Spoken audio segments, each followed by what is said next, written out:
Hello everyone, and welcome back to the chess tutorial series. In this video, we're going to be going over how to create our pawn's pathfinding and getting movement functionality put together. So let's go ahead and get started. Let's start with our pawn. So first, we're going to jump into our pawn, and we're going to create two new functions. One is called pawn attack check, and the other one is pawn movement check. So basically, pawns cannot move into a square where another another piece is, unless it is diagonal to them. So that's basically the functionality that we're creating. So let's just do pawn attack check. And for pawn attack check, we are just going to need an input as a position. So set this to position. String. We're going to get our board reference. Get position info. And then if a piece is found, so we're going to do equal to true, and then not equal to the same team. So get team.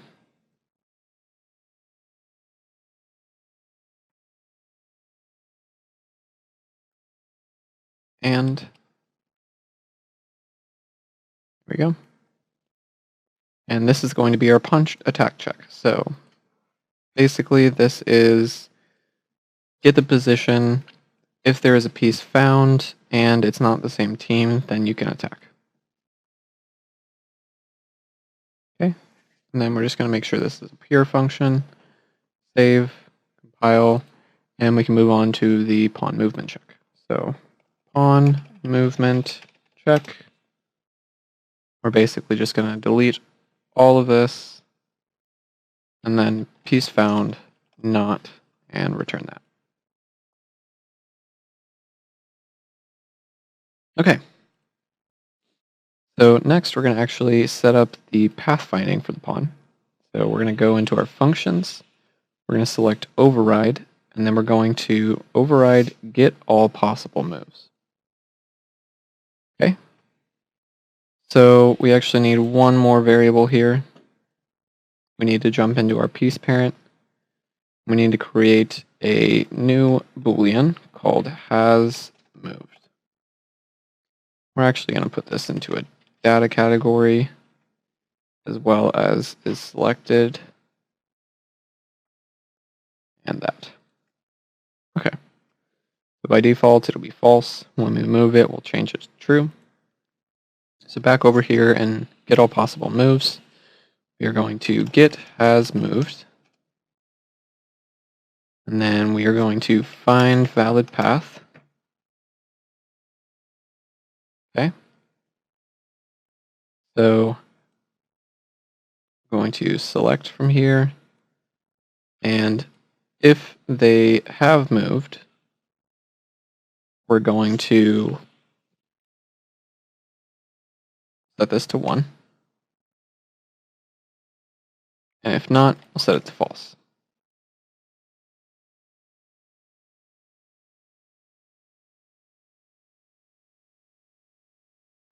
So we can just do a for each loop here.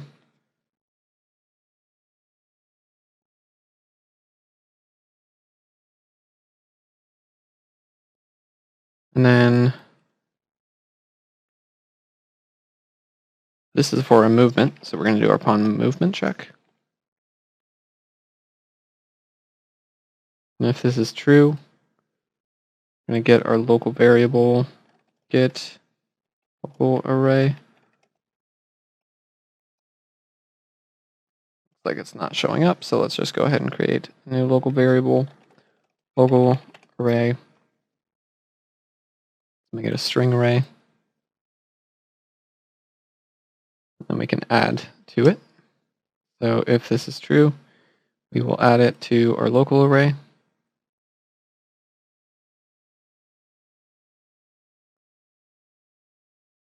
Actually, we need this to be a movements array. And then we'll duplicate this and do attack array. Okay. Now we're going to do the same thing down here, except we are going to make array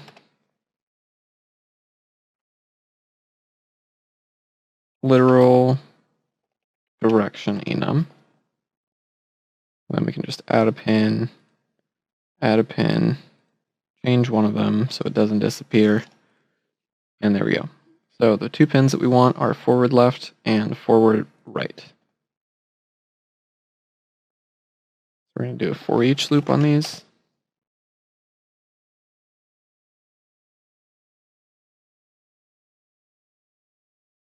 And then we're going to basically do the same setup here.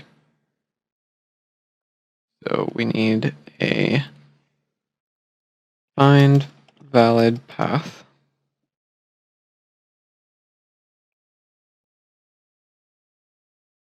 Length is going to be 1. Direction will be our input here, and then hook that up to the loop body.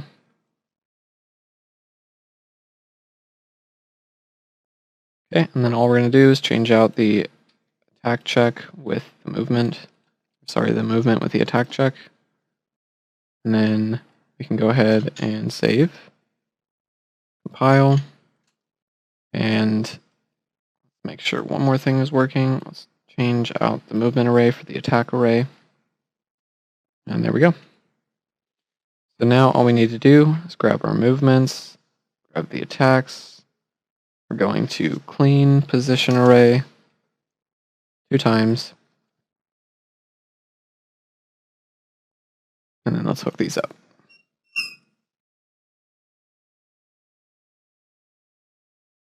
Okay. So that is all for the get possible moves for the pawn.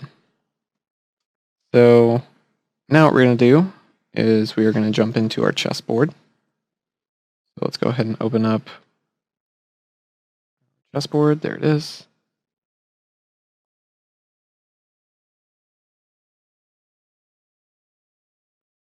And now what we're going to do is we're going to create a new function. Highlight valid points. Okay. And the valid points is just going to be input with a string array.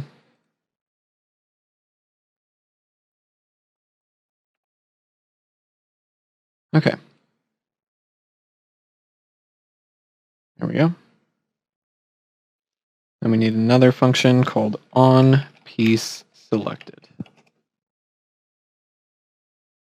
Save and compile that. And onPieceSelected is just going to, basically when a piece has been selected, it's going to send all that information over to the board. And this is the function that actually does that. So we need to create a new variable. We'll name this current piece. We can do piece parent object. We can go ahead and set this. And then we can call our highlight valid points. Okay, go ahead and save, compile that. And now we need to add that logic in our piece parent. So let's jump over into our piece parent, go to the event graph, and we have our on clicked already. So now what we want to do is we are going to, let's see.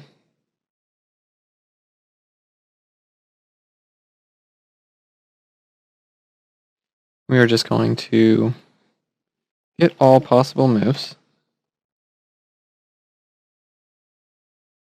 And we're going to get our board reference. Check and see if it's valid.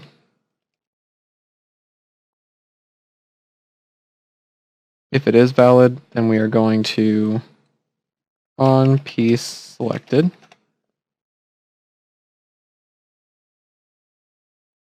Okay, and our current piece is going to be self, and the positions are going to be combined string array, the attacks, and our movements. Okay. We can go ahead and save and compile this now. So we don't want this to be a pure function. I'm just going to go ahead and uncheck that because it might in the future change some variables, and it's not very good for a pure function. So find this again. Compile and save. Okay, so now we are going to focus on the actual movement logic. So let's jump back into our piece parent. Let's find our event graph right here. We're going to create the logic for that. So we are going to custom event move piece. And move piece is going to have an input, and the input is going to be a primitive, there we go, primitive component. So let's just name this that. And then we're going to get our board reference. We're going to remove,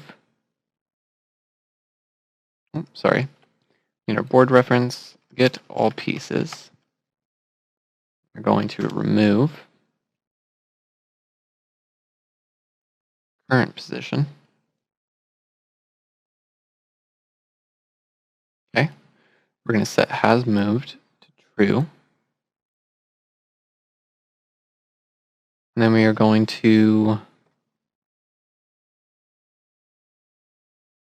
find block number and letter.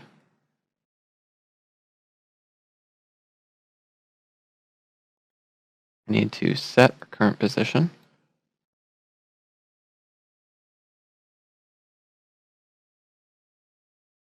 Hook this up to our block here. Okay, and then we're going to get position info.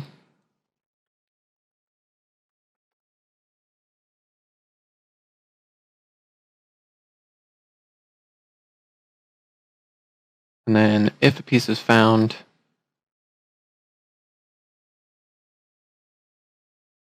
we are going to is valid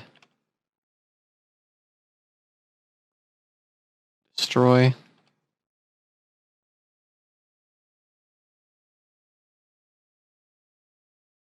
Okay, and then we're going to get another reference to our board and get all pieces.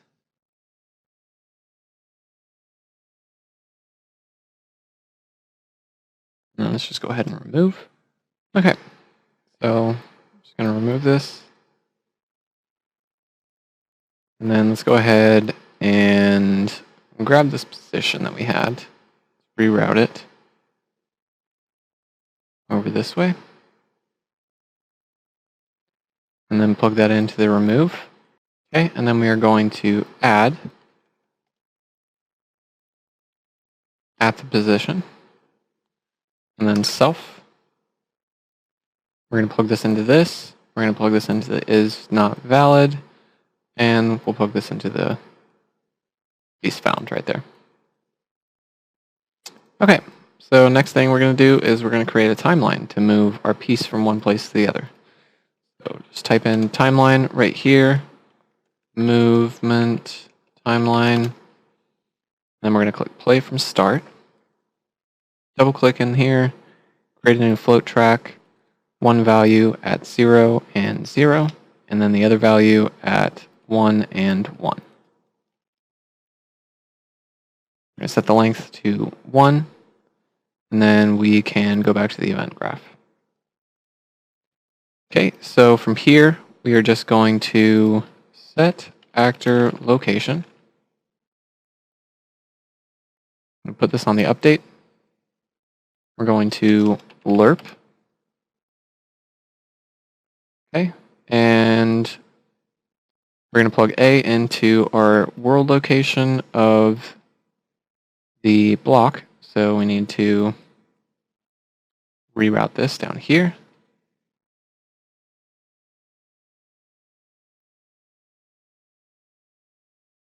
Okay, so get world location. Then we're just going to plug this into the A. Okay. And then B is going to be self. we are going to get actor location, plug this into our B, plug our alpha into our new track, and then we are going to make sure that self is hooked up to the target. Okay. And then last thing that we're going to do is we are just going to create a new event dispatcher called piece moved with one input, and that's just going to be the team. So team enum, team, and then on completed, sorry, on finished over here, we are going to call piece moved, and then just make sure that our team is hooked up. So team into our parameter, compile, save. Like that's not going to work because we renamed it. So there we go. Let's do it again. Team, plug it in, save, compile. All right. Now we've created our movement logic. So now what we're going to do is we're going to jump back into our chessboard and finish that up. So go ahead and go into our event graph. Okay. And then in our event graph, we are going to do a couple of things actually. We need to find some blank space over here. Okay. And then we're just going to get components by tag blocks. And we want a static mesh component. And we're going to do a for each on these. Then we're going to bind to onClicked. So bind clicked. And then this event is just going to be down here. So add event, add custom event, player clicked block. We can go ahead and test that. Let's go ahead and print string. And then we can actually get block. Let's see. There we go. Find block, letter, and number. And we can just go ahead and print out the position. So save, compile. Now whenever we click a block, it doesn't look like anything's happening. So let's go ahead and make sure. Looks like that's why. Didn't spell that correctly, so save and compile again. Awesome. Now when we click, as you can tell, we have all of our things working. You see that it's correctly returning the right block. So now what we're going to do is we are going to create a new function called move to block. Okay, and what move to block is going to do is it's going to grab our current piece, check and see if it's valid. If it is, we are going to get all possible moves.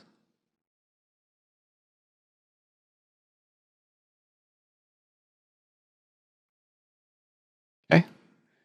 And then with get all possible moves, we're just going to see if it contains.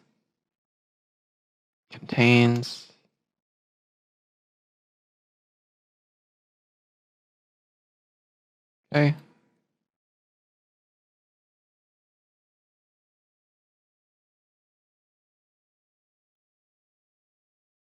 Check that we're doing. We just need to make sure that we have a block input. So input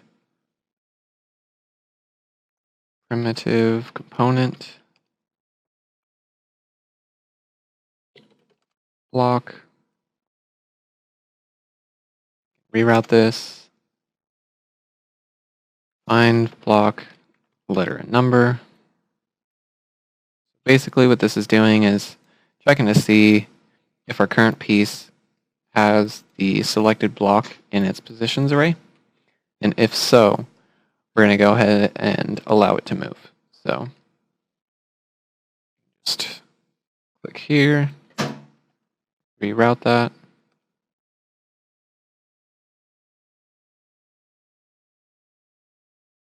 and then save, compile, and we're just going to get our current piece at the end here and call move piece.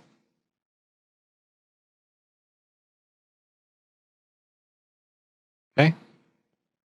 And then we're just going to reroute this, plug it into our block, save, compile, then come back into our event graph. And then on player clicked block, we're just going to plug those in. We can save and compile that now. And then another thing that we're going to do is we're going to create a binding for piece moved. So that event dispatcher that we created earlier, we need to bind that. So go ahead and find some blank space. Okay, so let's actually just do it maybe right here. For each loop.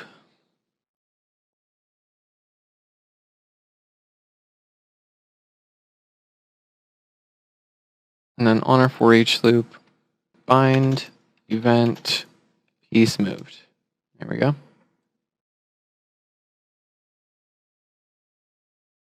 Add event, piece moved. And if the team equals our current team,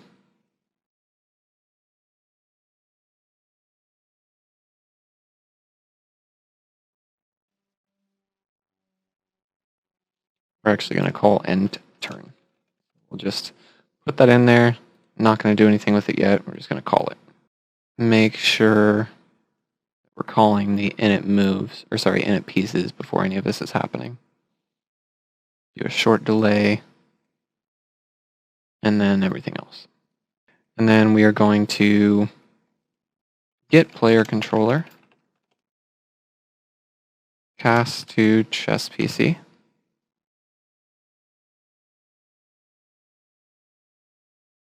mouse clicked.